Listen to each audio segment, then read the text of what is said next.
இப்ப ஏதாவது ஒரு திட்டத்தையோ ஒரு விஷயத்தை நம்ம சொல்லும்போது அடுத்த ஆப்போசிட் என்ன செய்யும், இதெல்லாம் நீங்க போன வாட்டி பண்ணலையா, நீங்க ஆட்சியமா. இது இன்னைக்கு நேரத்தில் 1952 இருந்தே தமிழ்நாடு சட்டமன்றத்தில் இதற்கான நிறைய பல ஆயிரம் ஆதாரங்கள் இருக்கு.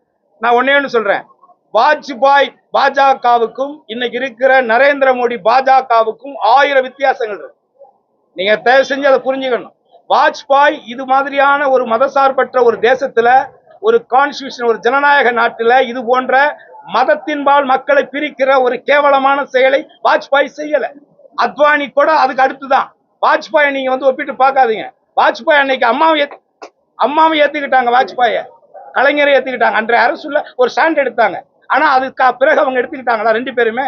அப்படி பாத்தீங்கன்னா அந்த கட்சியினுடைய தலைவி புரட்சித் தலைவி அம்மா சொன்னாங்கல்ல, தன் வாழ்நாள்ல ஒரு முறை தவறு செஞ்சுட்டேன், இதுக்கப்புறம் என் வாழ்நாள் முழுவதும் அந்த தவறை நான் செய்ய மாட்டேன்னு சொன்னாங்கல்ல.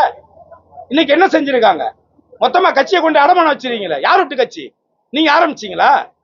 புரட்சி தலைவர் எம்ஜிஆர் 1972 ஆரம்பிச்ச கட்சி, சொந்த காசுல நடிச்சு சம்பாரிச்ச காசுல ஆரம்பிச்ச கட்சி. அதுக்கு அந்த கட்சியை எப்படி காப்பாத்துனாங்க அம்மா? மக்களால் நான் மக்களுக்கா நான் சொல்லி நான் அதே கட்சியில நின்று ஜெயிச்சிருக்காங்க இரட்டையில. அதே கட்சியில தொண்டர்கள் பொதுச் செயலாளர் ஏத்துக்கிட்டாங்க. யார் ஏத்துக்கிட்டாங்க? பொதுச் செயலாளர் பைலா என்ன? ஏடிஎம்கே கட்சியினுடைய பைலா என்ன? கட்சியினுடைய அடிமட்ட தொண்டனால் தேர்ந்தெடுக்கப்படுறவன் தான் ஒரு கட்சியினுடைய பொதுச் செயலாளர். ஏங்க நீங்க செட்டிங் பண்ணிக்கிட்டீங்கன்னா அதுக்கு நீங்க கட்சியினுடைய பைலாவை நீங்க ஃபாலோ பண்ணிடுறீங்களா? எம்ஜிஆர் எழுதுனா பைலாவை நீங்க ஃபாலோ பண்ணிடுறீங்களா? எம்ஜிஆர் என்ன இருக்காரு? அந்த கட்சியினுடைய பொதுச் செயலாளர் தேர்ந்தெடுக்கப்படக்கூடியவன் கட்சியினுடைய ஒட்டுமொத்த தொண்டர்களால் தேர்ந்தெடுக்கப்படும் சொல்லியிருக்காருல்ல.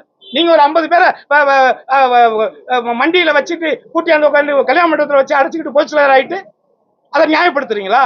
நீங்க பைலாவுக்கு வேணா சட்ட ரீதியா பண்ணலாங்க. நீ நியாயமான பாஜகவா இருந்திருந்தால், நீ உண்மையிலே இருந்தா பொதுச்செயலாளர் பதவி ரத்து நீ சொல்லியிருந்திருக்கணும்.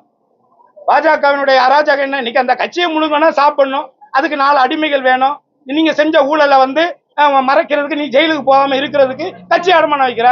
அந்த உண்மையான தொண்டர்களுடைய அந்த இத்தனை ஆண்டு கால தியாகத்தையும் கொண்டு அடமானம் வைக்கிற. எல்லாம் தொண்டர்னு பாத்துக்கிட்டு தான் இருக்கான். இந்த தேர்தல் அதுக்கான விடையை அவன் கொடுப்பான், அவனே கொடுப்பான்.